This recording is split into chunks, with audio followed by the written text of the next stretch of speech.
Hello, everyone. Welcome again to the National Restaurant Consultants Helpful Moment number 91. I am Richard Weil, and I am the principal and owner of National Restaurant Consultants. And welcome in again, 91st video here. Brian Devine, president of Top Line Management and CafeFuel. Brian, we're approaching and moving towards that century mark here sooner versus later. Yeah, well, we started this the second week after COVID broke out the end of March, and here we go. So it's been a lot of fun. Our special guest today is Mr. Dave Orosz, who's the regional director of revenue strategy for Aimbridge Hospitality. Dave lives in Atlanta, Georgia. I've known Dave for 20 some odd years, I think, maybe more. I think it is. Yeah. Maybe 25. Dave and I are both share the title of a past chairman of the board of the International Food Service Executives Association, and we'll talk a little bit more about giving back. And Dave is chairman, the head of a scholarship foundation and giving to students all across the country. So, Dave, it's in the hospitality industry, specifically your company in hotels, and you're managing 60. Is that what you said? 60 some odd hotels. 61 hotels. Yeah. 61 hotels in your group. How, I guess the right word is difficult, brutal, and what's going on with the hotel side and what you all are doing to keep people safe and trying to attract people back into your properties? You know, I think you put it right. It's brutal, but we're managing through, such as the restaurant associations are, or restaurants are across the country. It's interesting, the shift in business. It's gone from heavily business travel to leisure. Leisure is leading us through this. If you look at South Florida, you look at a lot of the leisure destinations that are open at this point, they're performing much better than other business markets. Manhattan, big convention markets are not performing well either. But, how are we getting through this? Of course, we pivot from a top line sales standpoint towards the markets that are traveling today. Of course, certainly, some of the things that we have to do is look at the environment we're in today. So with COVID out there and all the precautions you have, how do you keep your guests safe? How do you keep your staff safe? Very important. So I was in a hotel actually not managed by us 2 weeks ago, and it gave me that feeling of a 1970s bank because the front desk is just surrounded by plexiglass. But those are the precautions you take today to protect your staff. So it's a different environment that we're in today. What are the sales teams doing in terms of trying to attract guests, like you said, the leisure travel, in coordination to make sure we're just not giving away in terms of promotions, et cetera? It's got to be challenging for them. And then you, as far as a revenue strategy, how do you balance that to, keep the average room rates to a reasonable level, but recognizing how challenging that is? It's interesting you say that. So we have significantly more technology at our fingertips today than we did, say, back in 2007, 2008. So the information that's flowing to us is just that much greater, for us to look at. And the old saying that we've been saying for 30 years is dropping rate does not produce, RevPAR gains. So, you look at the different business segments and you decide how best you market to that business segment. One of the big concerns the whole industry has today is if we drop rates 30%, and I've seen customers come to us and say I want a 30% decline. The average hotel rate goes up 3-4% a year. How many years is it going to take you to get back where we were? And it's not like wages went back. It's not like your utility bills went back. So that is a fine balance. But to go back to the first part of your question, what are the sales teams doing? They've really pivoted. They are real troopers. You have somebody that's used to calling on business heads for an office park right behind them that are now traipsing through construction fields and going to talk to the foreman and saying, hey, we want your business. So, you got to be really innovative and think out of the box. Customers you never knew were in your market before, you've got to go find them. So I think that's right. You got to go hunt them down. I guess on a personal level, you want to can you share a little bit of your own story as far as COVID-19? I understand what we've spoken about. You unfortunately had the opportunity and privilege of getting COVID-19. Yeah, so a couple months ago, I thought I had a sinus infection. I get them because I have allergies. It was ragweed season here in Georgia. I waited 2 weeks and I went to the doctor and said, okay, I have a sinus infection. Give me penicillin.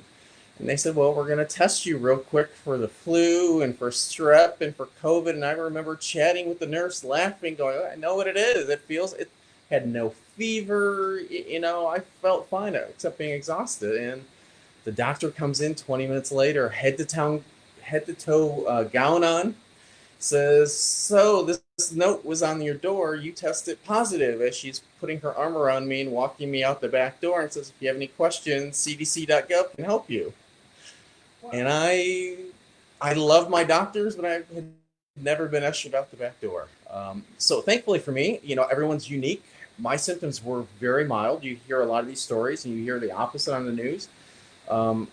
It's budget season for me, so I worked through it. I pushed. I was tired, but that was probably my biggest complaint. So fatigue. That's amazing. Well, we're so glad that I guess at this point you've recovered and you've moved forward. I'm fully recovered. And yep. I guess at that point they say that your likelihood of getting COVID again is extremely remote, is what I understand. So knock on wood. Yeah, yes. Knock on wood. There we go. Knock on wood. So on another note, and then I'm gonna pivot to Brian for a second on a marketing piece, and then I want to chat a little bit about what's important to you and me, and that is giving back to young people in scholarship, providing opportunities. So Brian, you want to take it, and we'll come back to Dave in a second here. Yeah, I'll be really fast today. I want to talk about websites, and reason being is that we just started doing some more websites lately, and we're having these conversations and realizing that most people, they think of their website as just a pretty place to have a brochure online. And that's not what I want your website to be. And I don't want you to think of your website that way. I really want you thinking about a website as being a place that you use to communicate clearly with those that find your website, but you have to think through the path that you want them to take. So, if we're talking about hotels, you think that you know what the path is. You think okay, well, if somebody goes to a hotel website, they know what to do. They don't. You have to walk them through it, and you have to make it so incredibly easy and simple that a 7-year-old can go to your website and know exactly what you do, how you do it, and what you want them to do next. And the reason I say 7-year-old is not because people aren't intelligent. They are. You just don't have more than maybe 10% of their attention. So when you can show a 7-year-old basically any marketing that you're doing, and they know what you are offering, they know what to do next, you've got a winner. And if they don't know, start over. And so, I mean, we could go ad nauseum about this, but really just simplify things to that point where if on your website, you've got 10 different things for people to do, that is too much. And if you've got a lot of options, narrow it down to 3 and then let them choose from there. But you want to guide people through the process. And it has been really interesting to walk through that. And I got to go back through my websites, because as time goes by, you build and you add, and you're like, oh, we do this, we could do that, and we'd love to talk about simplify. So every quarter, go back to your website and look. Now, as a restaurant, you should be going there on a very regular basis to make updates, changes, specials, all of that good stuff.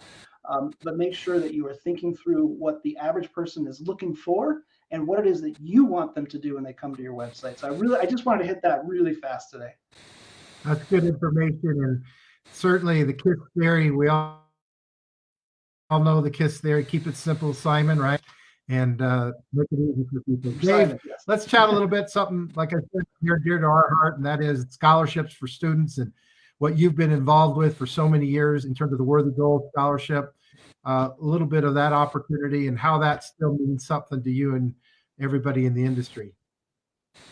So the Worthy Goal Foundation, in partnership with the International Food Service Executive Association, this year we gave out over $22,000 in scholarships to students. And I think it was 25 students. I may be off 1 or 2 there with that. The Worthy Goal Fund was started back in the late 70s. So it's been around a long time, and it has one mission: help students join our terrific industry. Certainly, we're, the entire industry today, regardless of what subsegment you're in, is struggling. It will survive. It will be here in 10 years, 20 years, 50 years. And we have to have that talent, get into this industry. And we all have such a passion. So that really is our only purpose in life and existence, is to help these students join this terrific industry. And we've had the great fortune since the founding, to work with IFSCA, to select worthy students of this, or of the scholarship. And it's a great program. We have some great trustees on it. And then our scholarship chair is a retired professor from the University of Maryland Eastern Shore. And what's great about it is, Dave, you and I have been around IFSCA for a lot of years. We were definitely the younger people then, but we're bringing the younger students involved, attracting and retaining quality staff, quality people is what the Worthy Goal is all about, and giving back, making sure that we fill that pipeline today, because you're right, we are going to survive this. We will. Yep. So that's really our helpful moment for today, Brian and Dave. Is there anybody have anything else to add, or are we good to go? I think we're good. All right, Dave, thank you so much. Keep feeling great. Tell our friends in Atlanta hello, and that's it for now. So long for now, everybody. Bye.